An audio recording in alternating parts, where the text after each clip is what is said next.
What is going on, guys? It is me, Mr. Maury, and today we're going to talk about America's involvement in World War One and quit. We're going to save the Treaty of Versailles for tomorrow, I should say Monday, which will be the last day of the World War One notes. And as I said, we'll take a day to we'll take a day, 2 days to do the propaganda assignment and study for the test and all of that great stuff. If you happen to want to study even yet further, I'm going to show you a clip from the movie that I normally show for World War One. It's made by Steven Spielberg. It's very good, and I would encourage you to watch it if you are able to. I don't know if it's on any streaming platforms, but it's called War Horse. And if Steven Spielberg's name is on it, that it's going to be very good. But this is the Battle of the Somme scene. It's really the only depiction where it's humans going across no man's land. It's really the only depiction of World War One warfare. And so we're going to watch it right now. On your ladders, in you go, that's it. Listen to your sergeant! If anybody turns back, if any one of our boys comes running towards you, you take this rifle and you shoot them dead. Do you understand? Do you understand me? Do you understand what I'm telling you, son? You take this rifle, you shoot them dead. You do that because you don't want people to retreat because, well, then all the people that died for nothing. So, the motivation is either die fighting the enemy or die a coward getting shot by one of your own men. So that's the logic behind that, and they did do that, yes. Understand? Up there, son. Up your ladder. Up your ladder to your work. That's good. Boys. Andrew, it's good. Andrew! Nobody's retreating today. Andrew, nobody is retreating today!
Right here. You'll be safe. Someone will come for you. Albert, listen. It's all right. It's all right. We're Devon boys. Yeah?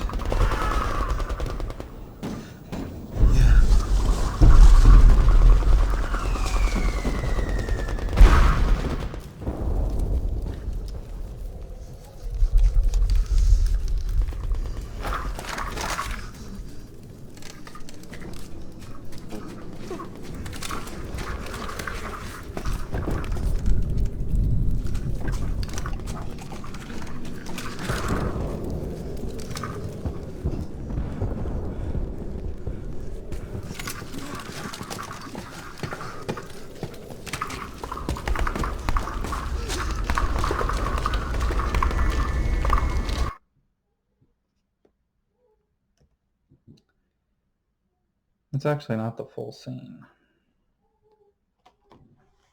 Let's see if we can't get the full thing.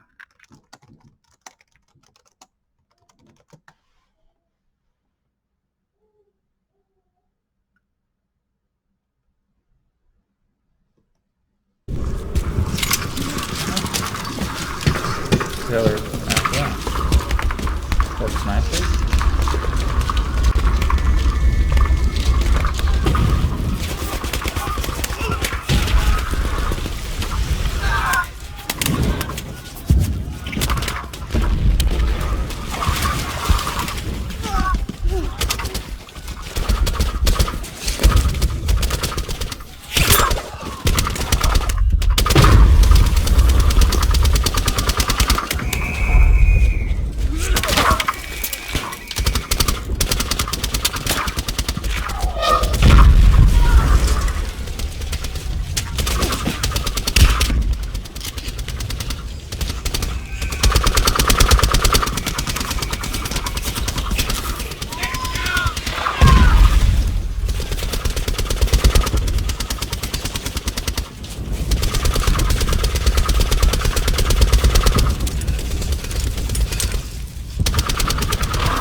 Help me!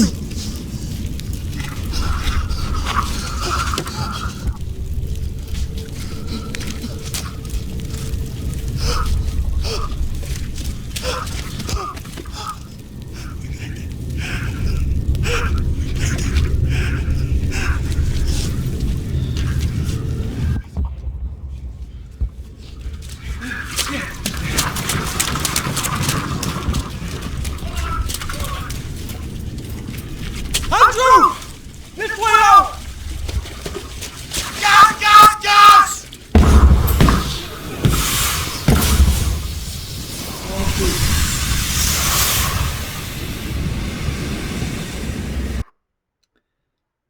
The friend does die from the gas, but the main character, Albie, lives. So that, that's a... is what it is. That, yeah, and you actually watch interviews, or, well, you read interviews of people that served in World War I. The general attitude that a lot of them had was, well, that's just the job. That's what we just did. What we did. It's very interesting. A lot of their reactions to it. It's not exactly what you would expect. All right, so we've seen a lot of movie trailers. We've seen a lot of different videos and stuff, but I think that's all that's left, really. So we're going to talk about the U.S. joining the war, which is really the last chunk of it, and that really leads to the propaganda stuff. So the U.S. was neutral at the start of the war, and there's actually a lot of German Americans who were obviously going to support Germany over England. we end up supporting Britain because they're our cultural brother. We speak the same language. We came from them. The whole Revolutionary War thing was so long ago. We're not really bitter about that anymore, and neither are they. And, in recent U.S. history, recent for 1914, America had really been starting to emerge as a country to take seriously. Before World War I, and even really at the start of World War I, America was kind of considered like a joke. Like we thought we were tougher than we were. Like President Theodore Roosevelt, he had a very bold approach to handling other countries and just American nationalism in general. Theodore Roosevelt was kind of like, I would say, a pretty good example of early American nationalism. Like, for example, he was aware of how the rest of the world saw America, so he ordered them, the government, to make a fleet of white ships. It was called the Great White Fleet, and they were the biggest ships around. They were very high end, and he just had them sail around the world to show off. Okay, we should be taken seriously too. That's white. Think about it. Does a white ship really blend in on the ocean? No, it doesn't. So the objective is to draw attention and show people. It was kind of like a flex. Okay, Theodore Roosevelt was definitely flexing on other countries, saying like, hey, we're America. We've been kind of this nobody country that nobody really takes seriously for a while, but we're starting to really become something that you should take seriously. So that's kind of some of the background going on. Theodore Roosevelt was just recently president before World War I. It goes, Theodore Roosevelt, he was vice president, and the president was shot and killed, which made him president. Then he won the next election. I could be mistaken, but I'm pretty sure he was vice president, and then I think his president was McKinley. It's been a while since I've taught U.S. history, so I apologize if I'm butchering this. But I do know that he was president, and he could have done a second term, but he decided that he didn't want to. And I'm pretty sure that was because he had already finished the term, going from vice president to president. So God forbid, if President Trump were to pass away, Mike Pence would finish his presidential term. So that's kind of what happened with Theodore Roosevelt's first, and then he won the next election, I'm pretty sure. So he technically had not served 2 full terms yet. So he was able, if he wanted to run again. However, he felt that he had done the job plenty. He didn't want to do another one. So he picks his successor. He says, I want Taft, who's kind of known for being one of the really fat presidents. Not the fattest, but fat. I'm going to pick him as my hand-picked successor, and he's going to be president. Well, Taft does win presidency, but Theodore Roosevelt feels that Taft is an utter disappointment. He thought that Taft was going to continue his policies, but very aggressive and kind of like how Trump is with a lot of foreign nations. He's kind of like, look, you mess with us, I'm going to freaking destroy you. You can just deal with it. It's kind of the way Theodore Roosevelt was. He had a saying, speak softly but carry a big stick. Theodore Roosevelt was not the guy you wanted. If you were another country and Theodore Roosevelt threatened you, you're either going to take that seriously or you're going to learn to take it seriously, because he's not going to tolerate that sort of thing. And that's kind of what the pattern I see with President Trump with a lot of North Korea and things. Some people were worried, that it was going to be hashtag World War III, because he was very bold and aggressive towards his enemies. And that does have a certain level of effectiveness, because we are the most powerful nation in the world right now. So if we threaten to destroy North Korea had better know that that's actually going to happen. So we're a little bit of a bully, but Theodore Roosevelt is really kind of the beginning of that. He's also one of my top favorite presidents. The guy was just a grade A, word I can't say as a teacher. But the guy, he fought in the Mexican-American War. He led a militia. He wasn't even a part of the official U.S. military. He was a part of a militia, and he charged up this mountain, this hill, pretty much by himself, took an enemy position by himself. So he was a great soldier, great warrior, great hunter. He's kind of like your typical man's man. That's Theodore Roosevelt. There's actually a story. He was giving a speech as president. I think he was doing like campaigning, and he gets shot while giving a speech. And he just says, "Ladies and gentlemen, I do believe I've been shot." And then he proceeds to finish giving his speech. That's just the kind of guy he was. So he picked Taft to be his successor, thinking that Taft would be the same kind of like tough go-getter, but Taft wasn't. And so after Taft finishes his first term, Theodore Roosevelt's like, well, if you can't do it right, I'm going to come in and do it for you. So he tries to run for president, Taft and Roosevelt against each other. Roosevelt does not get the Republican nominee, and so he forms his own political party, the Bull Moose Party, and he runs against Taft and the Democrat, who was Woodrow Wilson. Excuse me.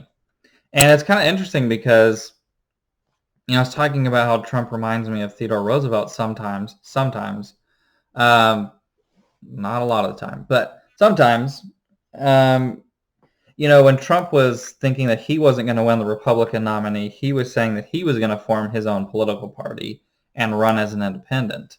And I thought that was kind of an interesting parallel if he would have ended up doing that. But he did get the Republican nominee, obviously. And then he obviously beat Hillary Clinton in the Electoral College, which anybody that has a brain knows the Electoral College is a very good thing. You notice even Obama wasn't like, get rid of the Electoral College, because Obama's a smart guy. He knows the Electoral College is a good thing and ensures that people like you and me in Kentucky, that our vote matters. Because if you were just doing a popular vote, the only votes that would matter would be Chicago and New York and like Los Angeles. If a presidential candidate could win those cities, they would already have a majority in the United States. And, does somebody in New York know what it's like to be you here in Kentucky? Do they represent you? No. So we have the Electoral College to balance it out. But anyway, I digress. That was a tangent. So yeah, I see that similarity. But the thing that does is Roosevelt and Taft are both running. So half of the Republicans are going to vote for Roosevelt, and the other half are going to vote for Taft.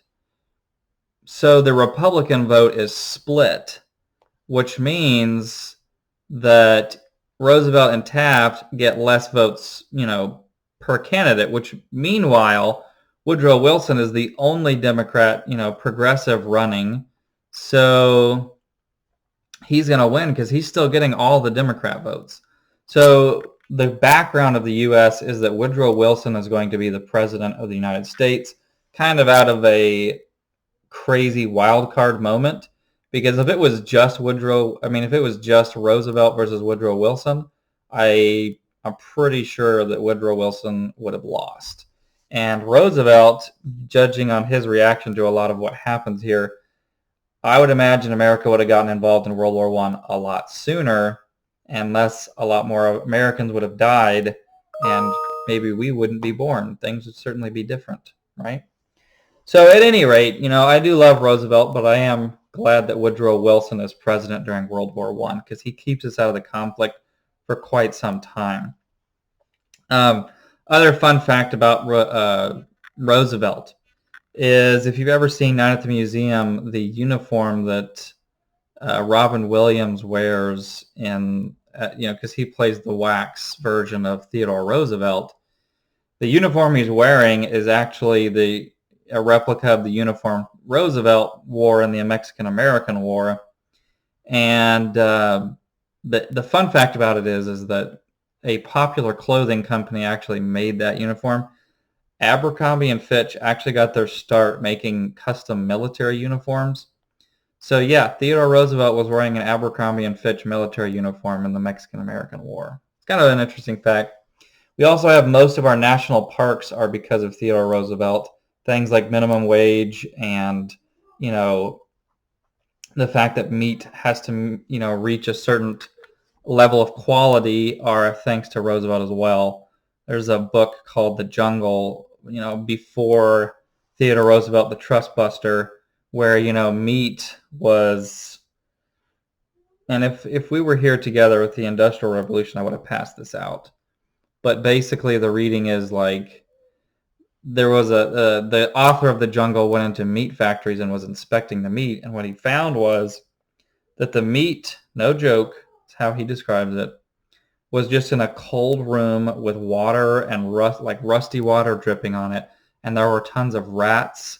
And then they'd have to put rat poison in to kill the rats. So there was rat poop, dead rats, rat poison, rusty water. It's just sitting on the floor in a dark room.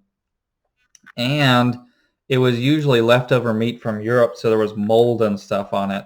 And so what they would do is they would put it in these giant hoppers, which would churn the meat. They'd add red dye to it to make it look fresh. And, they're mixing in the dead rats, the rat poop, and the toxin all together in these hoppers. And then they would sell it, saying that it was organic meat. So it's thanks to Theodore Roosevelt that it is now illegal to falsely label something. You can't do that and then claim that it's organic beef. We have a grading system. A lot of those things are due to Theodore Roosevelt. It's another reason why I really like him as president. So all that to say, Woodrow Wilson is president during World War I, but Theodore Roosevelt is very recent memory as president. And people still respect Theodore Roosevelt's opinion, and he's definitely going to have a lot of sway in the feelings of the American people. So the U.S. is also saturated with propaganda, which is information/advertisement, especially of the biased or misleading nature, used to promote or publicize a particular political cause, product, or point of view. It's like I said, the Taco Bell commercial, that is to publicize a particular product to get you to buy it. That's propaganda. Planned Parenthood advertisement, that is to advertise a political cause. Pretty much any form of advertisement that is misleading it could be considered propaganda. That to say, your Taco Bell, you know that it doesn't look like what it looks on the commercial when you get it out of the little paper. Same thing with McDonald's and all of that stuff, right? So false advertisement or misleading advertisement is propaganda. And the U.S. at this point is absolutely full of it. Here's a political cartoon. You can see this political cartoon kind of shows the general environment and feel about the war from American perspective. Here you have the U.S. and Switzerland here in the corner, and it says it's not our fight. And we have the two European sides, fighting over it. And it really, Italy, it's over here kind of like thinking about it. You remember they were kind of brought into it because they had to be. Here we have the British Empire. He's got an Australian kind of hat on. Belgium, who was brought into this because Germany invaded Belgium. Portugal, Greece, they're kind of like just chilling in the background because they're kind of not really the main players, if you will. And then you have Germany, who's kind of like, and you have Turkey and Bulgaria, which are kind of, the people in the background are kind of the countries that didn't really do much. They're in it, but they're not like the main fighters. Bosnia is kind of funny because they're being forced. And then Austria and Germany are really the two big ones for the Central Powers. All right, so you really need to write, I know that there's a lot here, but you need to write it down. It says, because I know I'm probably blocking part of this top thing, 2 reasons for U.S. to join the war. There are 2 things that happen that make us want to join World War I. I love Theodore Roosevelt, man. That was awesome. it would be like, if you could go back in time and meet somebody, Theodore Roosevelt, I would love to go hunting with him. That would be just the best thing ever. That'd be great. But anyway, number 1, there is a German U-boat, which is another word for a submarine, sinks the Lusitania, which is a citizen ship. It is a commercial ship, meaning that it's not a military vessel. And so that's a big deal because, the English are like, what the heck? The U.S. are like, what the heck? We had U.S. citizens on that boat, and you shot down a civilian boat. But that is not the full story. I mean, that's what they're going to tell people on the Allied countries. They're going to say, Germany sunk down a U.S. civilian ship. They're evil. Germany sunk down a U.S. ship. They're evil, right? But that's not the full story. See, there's a reason why Germany shot down this ship. It wasn't that they were like, ooh, we're going to kill these civilians. And well, the reason why they did it was the Americans, the U.S., had been smuggling military supplies to England to support the Allies financially for pretty early on in the war. So Germany knows this. And so you have to ask yourself, like, yes, Germany did sink the boat, but the U.S. and British governments are the ones that decided to put those civilians in danger by hiding military supplies in the boat. I mean, if you're Germany, you're like, look, we don't want to kill civilians, but you're smuggling war materials that are going to kill our soldiers. You're intentionally putting your own citizens at risk. If we take advantage of that, it's not really our fault. You're the ones that are smuggling war materials. That's cheating, right? So if you can cheat, we can cheat and expose your cheating.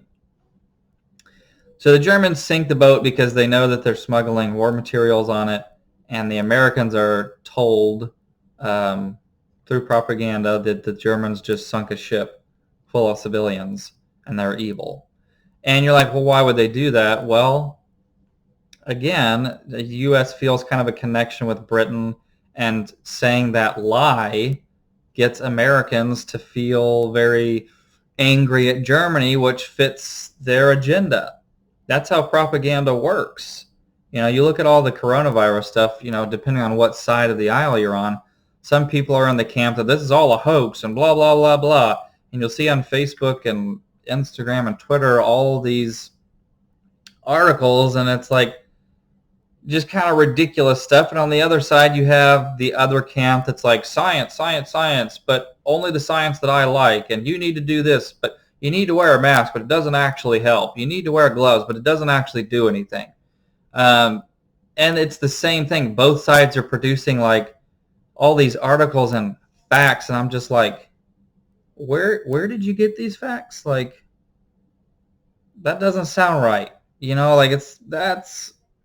You're clearly bending the truth to fit your agenda so that people will support your view. And that's exactly what happens with the sinking of the Lusitania. The U.S. and the British government are not going to really advertise that they were hiding war materials on the boat. They're just going to publicize the Germans sunk a citizen ship and there were 159 passengers that were American on it. This is an active war against America. Because telling the Americans the full truth doesn't fit their narrative. Right? And governments do this. Politicians do this constantly. NBC, CNN, Fox News, they all do it a ton. One thing I do enjoy is there's a few pages I follow on social media where it's pretty much dedicated to pointing out this stuff, like where CNN is lying, or when the headlines are super manipulative. It's called yellow journalism. It's where your title is very misleading. Like during the last election, there was an article I read. The title was "Trump says ban all Muslims," and I'm like, so I click it, which is exactly what they want, because then I look at their article, and then companies will pay them money to put their ads on that article website, and thus CNN makes money. So that's why they're going to make articles like that, because they make money out of it. But I digress. I go on there. Turns out what actually happened was there was a video. There was a reporter asked him while he was walking, do you support vetting Muslims? And he was like, yeah, I'll think about it. Like, it's very obvious he didn't even really pay attention to the question at all, right? Like, he was walking. He didn't even stop to regard the person asking the question. You know, he was walking and he was like, you know, like, yeah, I'll think about it, you know. And so he did not, you know, he did not say we're going to ban all Muslims. He said he would consider, passingly, vaguely, probably barely even registered the question, said that he would consider vetting some Muslim nations, which, by the way, you know, he did do that. But vetting certain Muslim nations is not the same thing as banning all Muslims from the country and deporting them, which is what the article title was making, you know, the casual reader believe that he was saying. So that's a very misleading article title that is, I would say, bending the truth so much that it's a lie. But that's me. I think that half a lie is still a lie. So that's me, though. But, you know, again, going back to Machiavelli, you know, Machiavellianism, you know, I told you we can keep talking about Machiavelli. He is the probably most influential political thinker ever, I think, in my opinion on that, but he's very influential. So some Americans, like former President Theodore Roosevelt, he actually hated to be called Teddy, demanded war for this, right?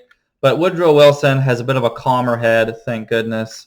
Woodrow Wilson's actually one of my favorite presidents that was comes from the Democratic Party.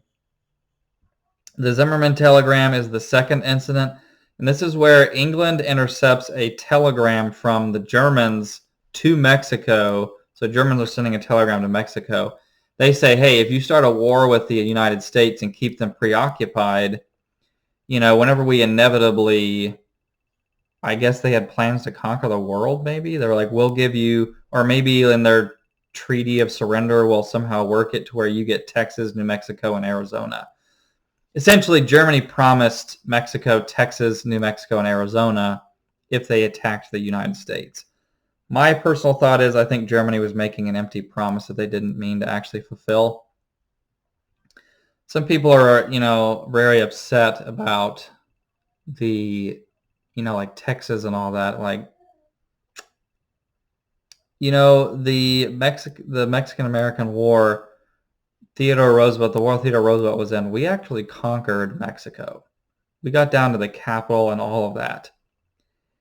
So by law of war, the United States could have actually kept all the territory of Mexico that it conquered, which is all the way down to Mexico City. But instead of doing that, we gave back Mexico, all that is Mexico today, north of Mexico City. And then we paid them money for the territories that we conquered and kept. Like, that is more than fair. So the people saying that Mexico should have New Mexico and Texas and that it's their right because they were there first. First of all, no, you weren't. The Native Americans were. And Mexicans are a descendant of the Spaniards and intermingling with the natives and also African slaves. It's not the same thing at all. Also, Mexico invited people into the territory of Texas, and then Texas, Mexicans and white man fought against the Mexican government to have their own independence. But anyway, people are stupid and they don't know their history. So you know, that's the thing. If you don't know your history, you can be very, very easily manipulated into believing things that simply aren't true. Like, the United States paid, first of all, conquered Mexico, then gave them back half the territory they conquered and paid for the rest of it. That is so fair. I mean, in my book, if you conquer a nation, it's yours. You don't have to give it back. That's how it's always been. Seems fair to me. But the fact that America paid a lot of money, by the way, for the territories that they ended up keeping, I think that is more than fair. But anyway, that was another tangent. The Zimmermann telegram is a promise to Mexico from Germany. England intercepts this, translates it, and then shows it to America. They're like, hey, look at this. Looky here. Look at what Germany's doing. Do you want to join the war now? Because we could really use you, right? Because it is in England and France's best interest that America joins. They can use all the help they can possibly get. So after the Zimmermann telegram, President Woodrow Wilson and Congress declare war on the Central Powers, which is April 6th, 1917, which is really the end of the war, basically. Woodrow Wilson calls it a crusade to make the world safe for democracy. The ironic thing is that Woodrow Wilson just won re-election, saying that I kept you out of the war this long, I can do it again. But you know what? I am glad. I'm not glad, but I also am glad that he ended up putting us in the war, because I'm glad that America, that the Allies won. Although you could argue that if the Germans won, there probably wouldn't have been World War II, because, we'll get to that tomorrow. The Treaty of Versailles is exactly why World War II happens. Hitler would not have risen to power if the Treaty of Versailles was not the way that it was. But anyway, interesting to kind of do theoretical stuff. But that's not what happened. So the AEF, the American Expeditionary Force, is under the command of General Blackjack Pershing. He provided much needed support and morale. America comes in and sweeps up what is left of the mess, is essentially kind of what I say about it. Now, Pershing was actually in Mexico looking for a outlaw named Pancho Villa. I would show you a picture of him, but you would laugh, and it's a little racist to laugh at it, but he looks very stereotypically Mexican, like sombrero and everything.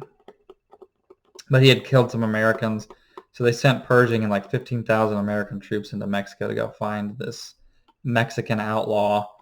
Ironically, the Mexican outlaw, he ends up getting shot by one of his own men.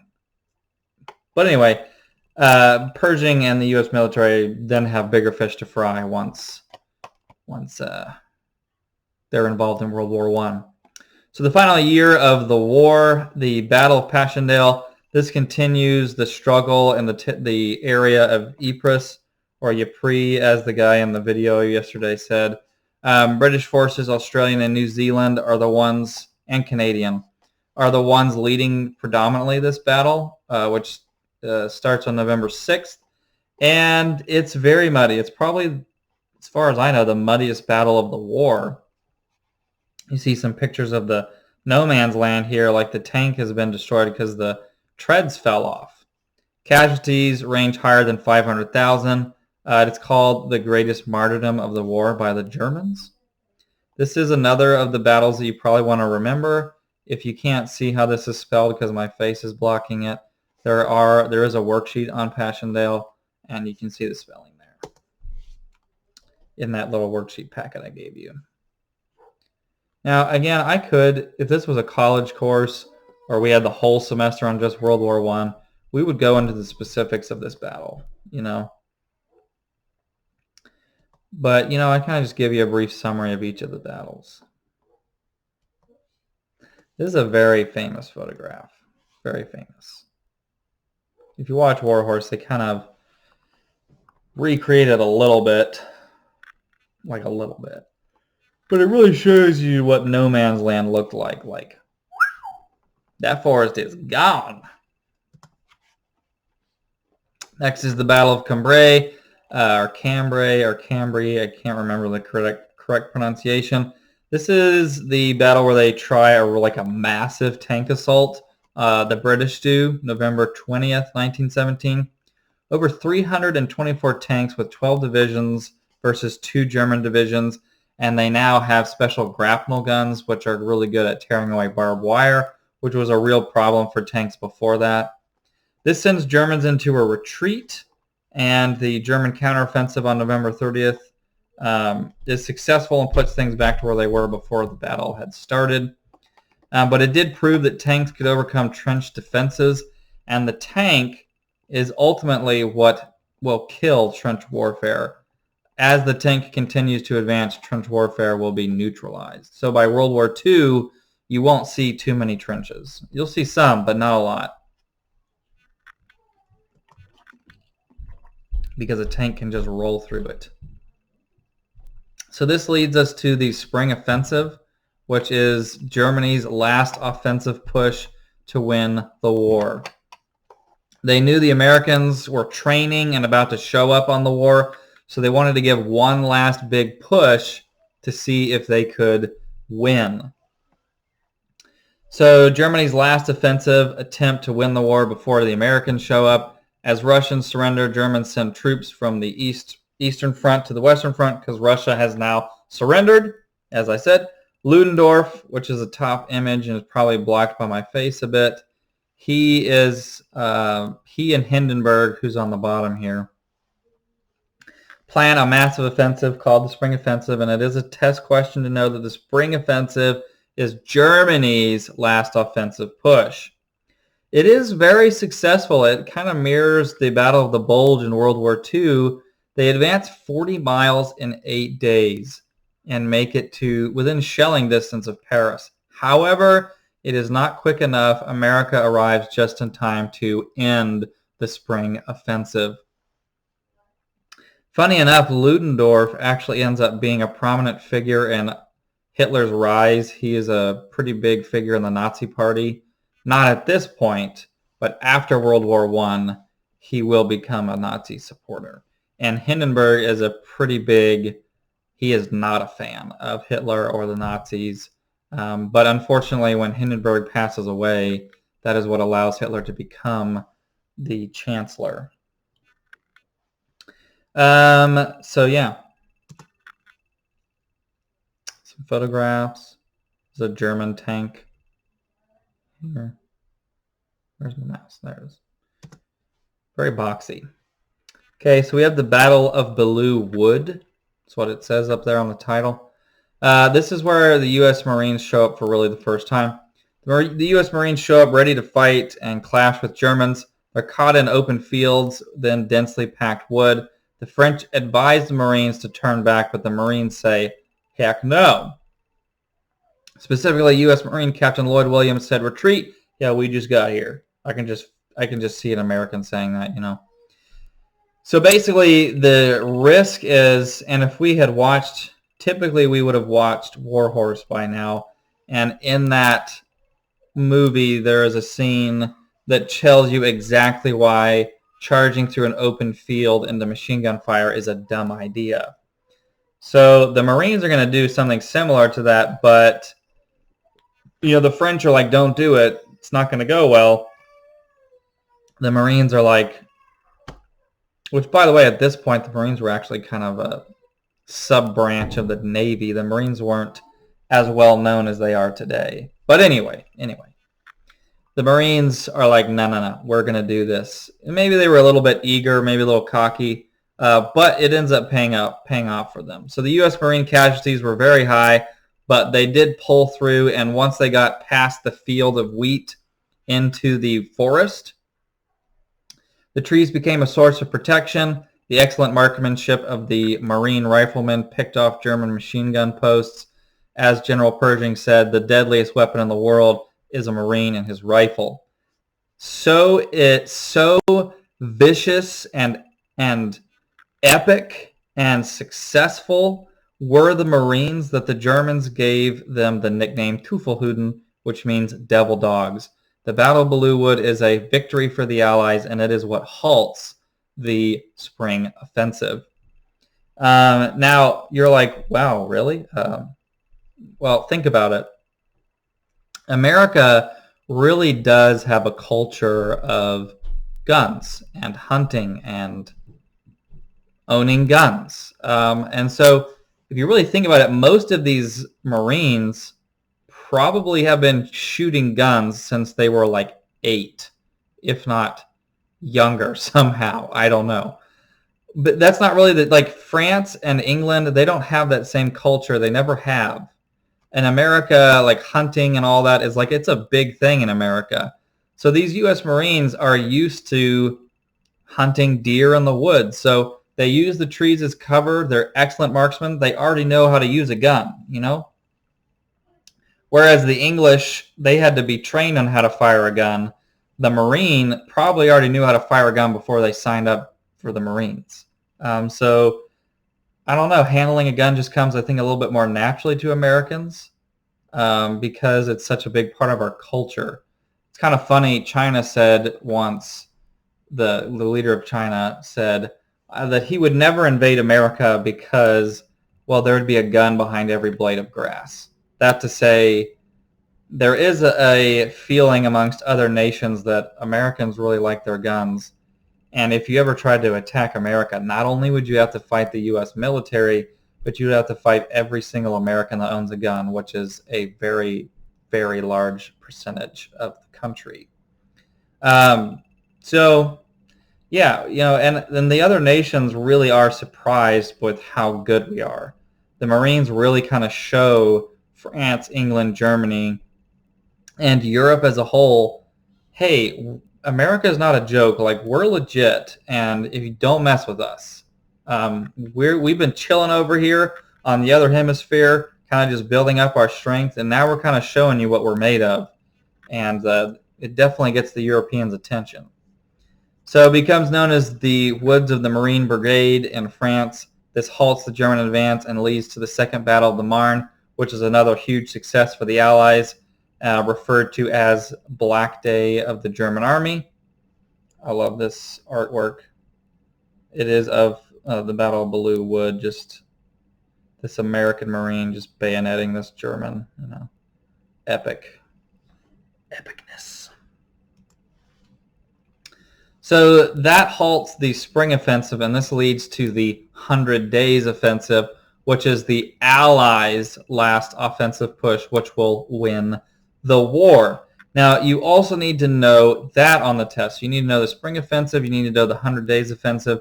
You need to know the difference between the two. You're going to have to be able to identify them in a multiple choice question. This will be, and a lot of people get those questions wrong, so that's why I'm bringing it up. Maybe you want to star it in your notes. We have 1,855,369 total casualties. That's almost 2 million casualties. So that to say, the Germans aren't done. Like, they're not going to just keel over and die. It's going to take a lot of lives to get Germany defeated. That to say, you know, if you really think about it, World War I and World War II is basically Germany versus everybody else. That to say that 1 against like 7, Germany does pretty well. They're pretty good at warfare, even though they lose both world wars. The fact that it really takes like everybody else to do it kind of shows how good of fighting Germans are as well. So the Germans do not have much left fight in them, but the U.S. is still fresh and ready to fight. The Allies go on the offensive and push the Germans back to the Hindenburg Line, Germany's last line of defense. But by the time Germany gets there, they're really exhausted, unable to properly defend their super trench, the Hindenburg Line. So the Germans start to surrender en masse, and in October of 1918, the Germans ask for armistice, which again is basically them surrendering until the treaty is made. You know, and it's called that because sometimes a treaty is drawn up and the other nation doesn't accept it, and then war breaks out again. So, you know, that's kind of how that can happen. That's why it's armistice, a temporary peace until a real treaty is made. So I have some pictures. The U.S. helmet looks pretty much identical to the English helmet. So it's really hard to identify a U.S. soldier from a British soldier unless they are talking. So this leads to victory. The fighting was to end on the 11th, and it did end, on the 11th hour of the 11th day of the 11th month of the year 1918. So in 2018, which would have been not this last fall, but the fall before that, it just so happened that I was teaching this in November, and it was really cool because I was able to tell my students, like, hey, at this time, because, it's going to be at a different time because they're signing it in France and we're in America. Like, at this time at night marks the exact 100 years since World War I ended, and it was kind of cool, and I really liked it. But yeah, November 11th, which we celebrate as Veterans Day, which is a test question, is the Armistice Day for World War I. Britain, France have Germany surrender on this train right here, but they're going to end up signing the treaty in the Palace of Versailles because France wants that revenge on Germany for the Franco-Prussian War. So World War I is concluded. So it goes from 1914 to 1918. I'm not a history teacher that's big on dates, but those are years that you want to remember. A peace treaty between the warring nations will now have to be drawn up, which is going to be the Treaty of Versailles. See that they're happy. We're still faced with the destruction of Europe. What if your house was destroyed? What do you do? Like, where do you live? All your stuff is gone. There wasn't insurance and things like that, at least to the capacity that we have today. So, a lot of Europeans, especially in Belgium and France and Germany, are going to have a lot of questions about what do we do. So tomorrow we will look at the Treaty of Versailles. That is all for today. We will wrap up World War I on Monday, finish that up. And there's not too many notes left. I don't think the Treaty of Versailles notes will take very long. So make sure you're finishing up the World War I worksheets. Don't email it to me. I will have a assignment in Canvas dedicated to that. You'll probably be doing that on Tuesday. And we'll probably be doing the propaganda stuff on Tuesday as well. Plan on Wednesday there being a Zoom meeting where you're going to show me your notes. I'm going to try to find it'll probably be during the time that our class normally is. It'll probably be around like 8:40 to 9:10. We'll have a Zoom meeting where you will show me your German unification and World War I notes.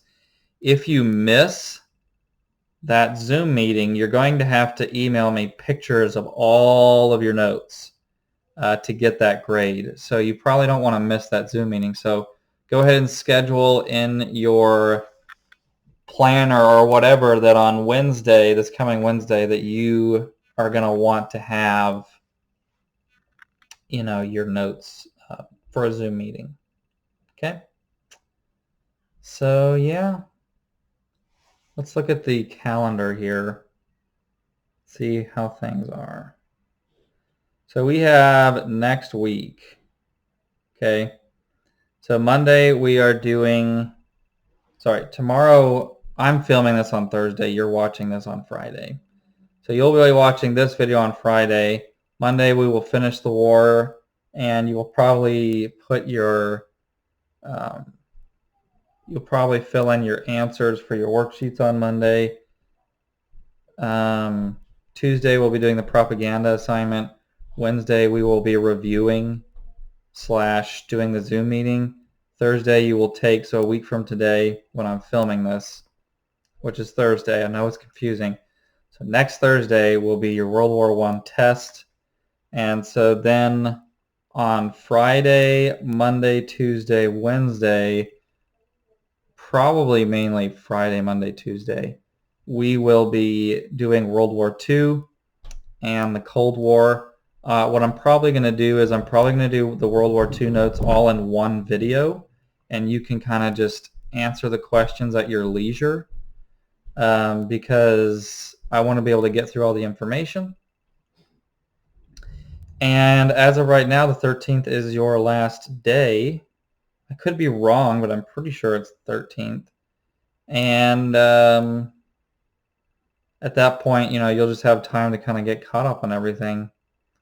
There will be probably a little quiz on World War II and the Cold War on the 13th. Really brief, probably like 12 questions. right? So, you know, just be ready for that. That'll be the end. That will be the end.